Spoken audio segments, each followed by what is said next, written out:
There I was, rummaging through my backpack. I had to act fast. A person's life was in danger. Someone was clinging to a branch on the cliff, and I needed to save them. It all started when I was hiking and heard a scream. Hey friends, it's Rachel here, and I've got an unbelievable story to share with you. Hang on tight. You might think that in the face of danger, your life would flash before your eyes, but as I was pulling the stranger up, all I could think about was my own story. I grew up in a small town and took a year off after my first semester in college to save for the next one. My mom had been a waitress for as long as I can remember, always managing a smile despite our tight financial situation and the debts hanging over us. My days were divided between teaching karate and interning at a private investigator. Life was boring, until today, which completely threw me off course. This has to be a hallucination. Am I a ghost then? Because seriously, how do we look exactly alike? Are you my twin? I'm just Donna, and I'm pretty sure I'm an only child. I'm sure about that too. Not gonna lie, I half expected a prank reveal, but none came. It was just the two of us in a really weird situation. We stayed there on the ground, staring at each other. Thanks. Honestly, I didn't expect my day to start like this, meeting my doppelganger. Neither did I. I'm Rachel, by the way. So how did you end up here, hanging off a cliff, doppelganger? I was trying to catch the sunrise with my camera. Then someone pushed me. Pushed you? Were they jealous of your camera or something? As I took a closer look, everything about her screamed wealth. The camera slung around her neck wasn't just any camera. It looked top of the line, probably worth more than everything I owned. And her bag, casually tossed onto a rock, was definitely high-end. This doppelganger of mine wasn't just well off. She was filthy rich. Maybe you just slipped. Trust me, I know the difference between a slip and being shoved full force. But why? Who would want to hurt you? It's a long story. As we sat down, Donna spilled everything. Turns out, Donna had been going through some serious stuff for months. She was all set at an Ivy League, living the dream, until this stalker nightmare kicked off. It started with creepy letters, then her clothes got shredded, and it got worse. Someone actually pushed her down the stairs. That mess ended with a sprained ankle and her dad freaking out, making her drop college and head home. She told me how the cops were involved too, but they didn't believe her and claimed Donna was imagining the stalker, wanting some normalcy and a bit of freedom. Donna slipped out early to capture sunrise photos, only to realize her stalker hadn't given up the chase. I don't know what to do. My life is in danger. Hey, I can help you. Like switching places, like in the movie The Princess Switch. Look, I can pay you. I just need the stalker off my back. Please help me. I was thinking more along the lines of investigating, but hey, swapping places could work too. We hashed out all the details. Donna would bunk at my place, and I'd step into her life. With my karate chops and sleuthing skills, I was kind of pumped to catch the stalker. But first, we needed to twin it up properly. Makeovers were a must to make Donna look like me, and vice versa. Donna filled me in about her family. She was living with her rich dad and her stepmom Christine and her fiancé Brian, who according to Donna wasn't really into her. Their engagement felt more like a business deal. I was curious and ready to figure out what was really going on and who was after Donna. I stood outside Donna's mansion. I was nervous, but I had to do this. Finding whoever was after Donna was a win-win. She would be safe, and I'd have money for college and to pay mom's debts. I took a deep breath and entered the mansion. All of a sudden, someone grabbed me, but I knew karate. I flipped the person on their back and saw it was Christine, Donna's stepmom. Her eyes were wide with shock. Oops, sorry, I thought these were some moves Donna would do. But darling, where have you been? I was worried sick about you. I just needed some air, Christine. Thank you, Christine. I just got you to call me Mom. Yeah, I met Mom. You know I worry about you always. There you are, Donna. Where were you, love? I'm okay, Dad. Sorry to worry you. We must all stick together, right? Especially in times like these. I managed to slip away from Christine and Donna's dad. Now all I needed was to find my way into the bedroom. Donna mentioned her room was on the first floor, but the mansion, it was a maze. Looks like the lady of the house can't find her own bedroom. How odd. Is it a crime to look around my mansion? Well, allow me to show you where your room is. We wouldn't want you getting lost, would we? First night down. Now the real work begins. Everyone was a suspect, but it was Alex, the maid, who was really getting my attention. There was something about her that was off. Everywhere I went, Alex was already there, acting all weird and like she was on to me, so I had to keep her busy. I handed her a shirt and told her to iron it. That gave me a chance to sneak around and search for clues. Here's your shirt, Donna. This, Alex? This was one of my favorites. How did this happen? Oh no, how careless of me. I'm so sorry, Donna, but don't you think the mark adds to its beauty? Listen up loud and clear. This is my house and my rules. The law here is Miss Donna to you. Show some respect or I'll have you booted out. Yes, Donna. I mean, Miss Donna. Now, accidents happen, Alex. Why don't you go and work in the kitchen? Tall, let's not make a fuss. Sometime later, when I entered my room, actually Donna's room, I spotted Alex snooping through my stuff. It was the last straw. I knew this witch had to be put in her place. Looking for something, Alex, or just admiring my taste in journals? You know, Alex, I can have you fired right now. You can try, Donna. It was clear Alex was untouchable with Christine backing her, but to complete this game, I was going to teach Alex a lesson and unmask Christine's real face in the process. My plan needed something simple. I just had to start feeling sick around Alex, dropping hints here and there. Then came the bait, a prank pregnancy test left carelessly for Alex to find. I knew she couldn't resist spreading the word. After laying out the trap, all I had to do was wait. And when I learned that Christine had called for a family meeting, I knew the trap had worked. We have a sensitive matter to discuss, Donna. We know about the pregnancy. How could you? Did you think of your reputation? Oh my God, how did you find out? Oh no, I'm so not sorry. Huh?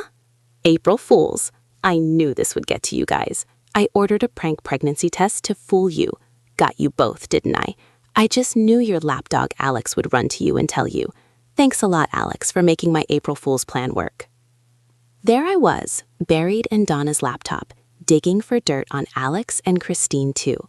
Suddenly, I stumbled upon an image through a reverse search on a website used by PIs, a site from the darker corners of the web. It showed Christine in a regular neighborhood, standing near a hotel. The name of the hotel was in a language I couldn't read. Interesting. Wasn't she supposed to be an American hotel heiress? I was lost in thought when suddenly there was a knock on the door. Brian's here to see you. Thank you, Alex. Let him know I'll be just a moment. Detective work needed to wait because Brian was here and I had to play the part of Donna. The second I laid eyes on Brian, it hit me. He was hot. No, scratch that. Sizzling hot. The kind of hot that makes you forget your name and why you're mad in the first place. Here you were, missing for a day. I know you did it to get attention, but Dad ordered me to check on you since you're my fiancé. Oh, how thoughtful. Do you always do what Daddy tells you to do, little boy? You've got a mouth on you. Want to go out? Okay, so I was expecting dinner. I know it's cliché, but don't fiancés do that? This, a baseball field, was totally not what I had expected from Brian, but all right, if it was a game he wanted, it was a game he would get. This is unusual for a date, don't you think so? Why? Worried your nails will be ruined? Oh no, I don't worry about nails as much as winning. Next up, Brian thought he'd really test me with horseback riding, picking the most wild horse, betting I'd chicken out.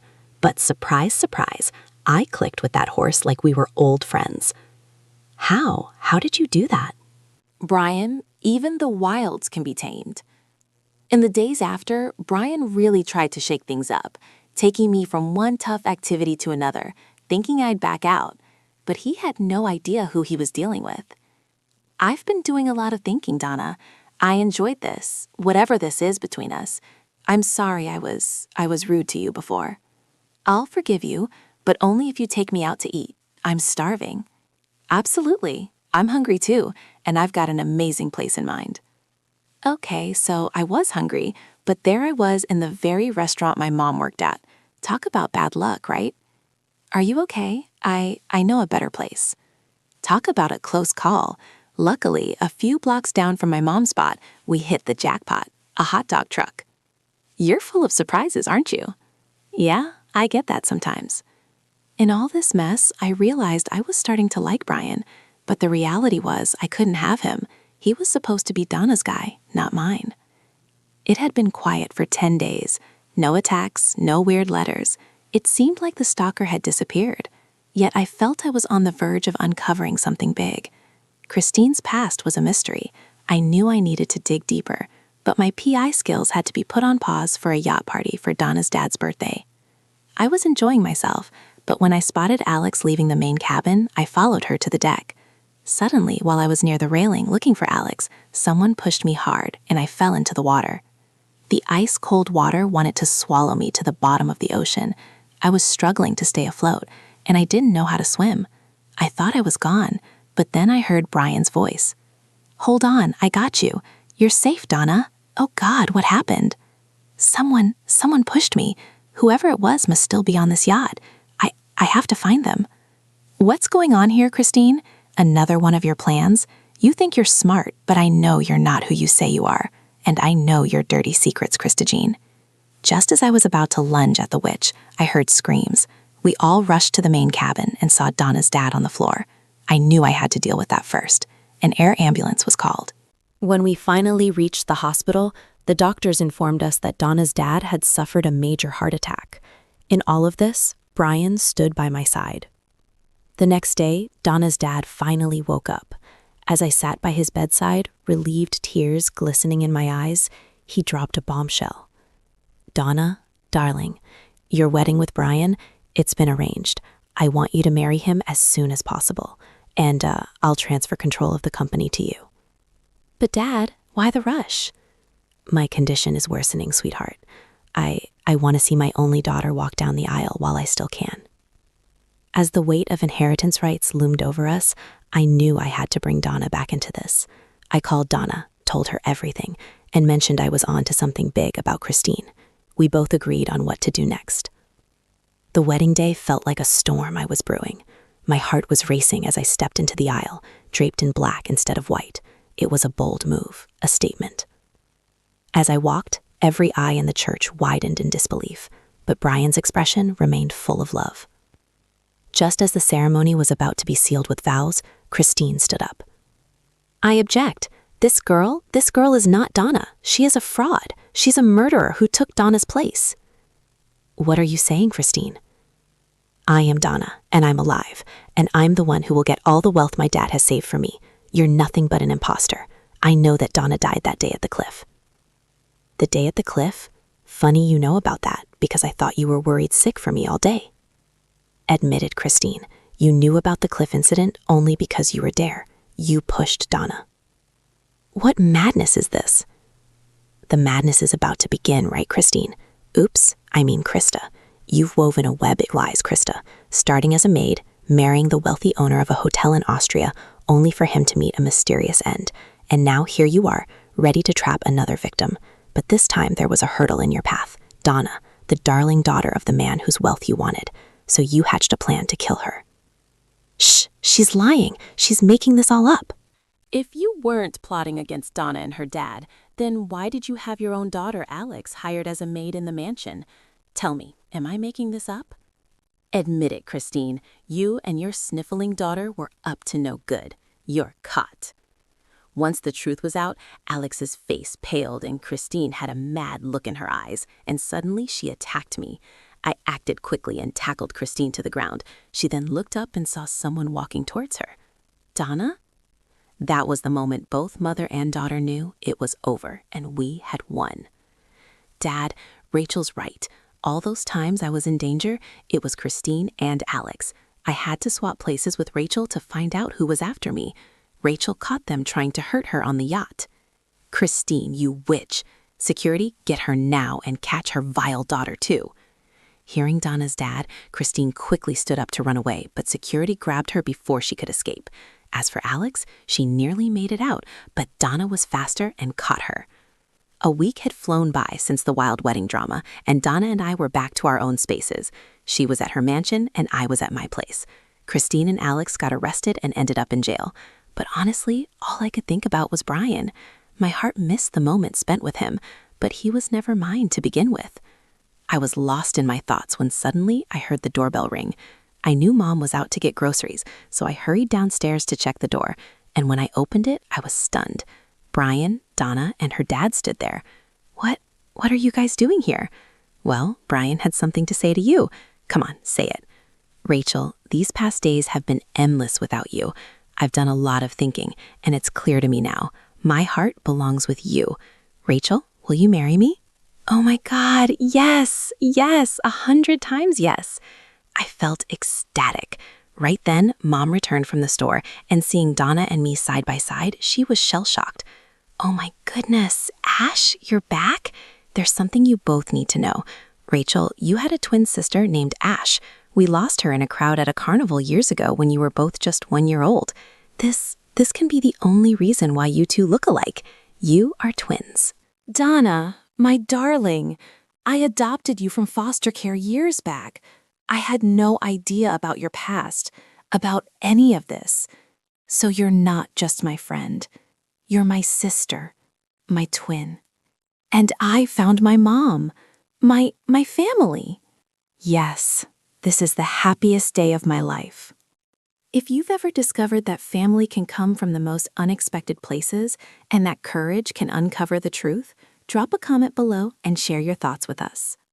Like this video if Rachel and Donna's twin switch adventure kept you on the edge of your seat, and share it with a friend who loves stories about bravery, secrets, and found family.